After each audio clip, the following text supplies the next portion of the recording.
বিল যখন আসবে, সংবিধান সংশোধনী বিল, পার্লামেন্টে আলোচনা করে আমরা সমঝোতার ভিত্তিতে সেই সংশোধনীটা গ্রহণ করতে চাই। যে সংশোধনী জনপ্রত্যাশা পূরণ করবে, বাংলাদেশের এই নবযাত্রা এবং রাষ্ট্র কাঠামোর যে আমরা বিবর্তনমূলক কার্যে যাচ্ছি এবং রাষ্ট্র কাঠামোর যে গণতান্ত্রিক সংস্কার আমরা করতে চাই, সেগুলো সবগুলো আমরা এখানে অ্যাড্রেস করব, ধারণ করব, যেটা আমাদের প্রতিশ্রুতি ছিল, আছে। এই পর্যায়ে আমরা বলেছি কাদের সাথে আমরা আলোচনা করব এবং দিন তারিখগুলো এবং তাদের তালিকা নির্ধারণ করে আমরা আলোচনা করব। জুলাই গণ অভ্যুত্থানে অংশগ্রহণ করেছেন সেই সমস্ত ছাত্রনেতৃবৃন্দ, বৈষম্য বিরোধী ছাত্রনেতৃবৃন্দ, সকলের সাথে আমরা আলোচনা করব।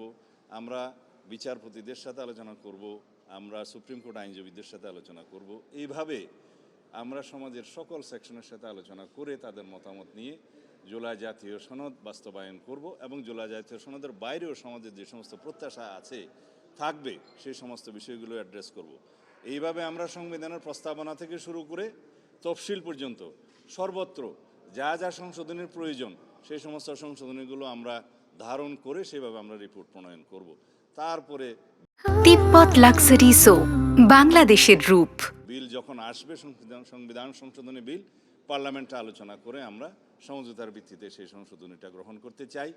যে সংশোধনী জনপ্রত্যাশা পূরণ করবে, বাংলাদেশের এই নবযাত্রা এবং রাষ্ট্র কাঠামোর যে আমরা বিবর্তনমূলক কার্যে যাচ্ছি এবং রাষ্ট্র কাঠামোর যে গণতান্ত্রিক সংস্কার আমরা করতে চাই, সেগুলো সবগুলো আমরা এখানে অ্যাড্রেস করব, ধারণ করব, যেটা আমাদের প্রতিশ্রুতি ছিল, আছে। এই পর্যায়ে আমরা বলেছি কাদের সাথে আমরা আলোচনা করব এবং দিন তারিখগুলো এবং তাদের তালিকা নির্ধারণ করে আমরা আলোচনা করব। এবং তারপরে একটি কথা আমি বলেছি, বিরোধী দলের পক্ষ থেকে যে 5টি নাম দেওয়ার কথা ছিল সেই নামগুলো আমরা এখনও পাইনি। আমি আশা করি তারা হয়তো অনুধাবন করবেন, এক পর্যায়ে তারা হয়তো তাদের নাম দিবেন এবং তাদের সাথেও আমরা আলোচনা করব। এছাড়াও নাম যদি নাও দেয়, আমরা সকল বিরোধী দলীয় যারা দল আছেন, সদস্য আছেন, তাদের সকলের পরামর্শ আমরা গ্রহণ করব। তারা যদি মিটিংয়ে এসে দেয় ভালো, মিটিংয়ের বাইরে দিলেও আমরা সেটা গ্রহণ করব, লিখিতভাবে যদি দেয়। তো এইভাবে আমরা একটা গ্রহণযোগ্য সংশোধনী আনতে চাই এবং জনপ্রত্যাশা সব কিছু আমরা ধারণ করতে চাই। সবার সাথে আলাপ আলোচনা করে আমরা সেই রিপোর্টটা প্রণয়ন করি। কমিটির সামনে চ্যালেঞ্জ নেই, আমাদের প্রত্যাশা আছে, আমরা সবার সাথে আলোচনা করতে চাই। এটাকে আমি চ্যালেঞ্জ বলতে চাই না, যেহেতু আমরা উদার এবং ওপেন, আমরা সবার কথা শুনব।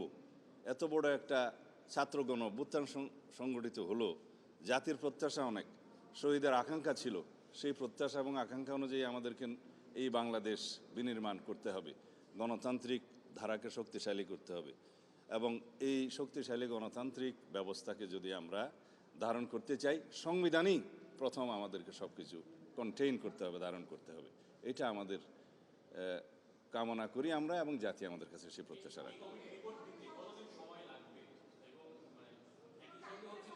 আমরা কেবল বসলাম, আমরা যাদের সাথে আলোচনা করার জন্য আজকে ডিসাইড করব বা পরেও আরও আলোচনার জন্য কোনো কোনো শ্রেণী আসতে পারে বা কেউ আগ্রহ প্রকাশ করতে পারে, সকল শ্রেণী পেশার মানুষ, পেশাজীবীরা আলোচনা করতে আগ্রহ প্রকাশ করতে পারে, আমরা তাদের সবার সাথে আলোচনা করব। সুতরাং সময়টা এখনই নির্ধারণ করে বলতে পারবো না।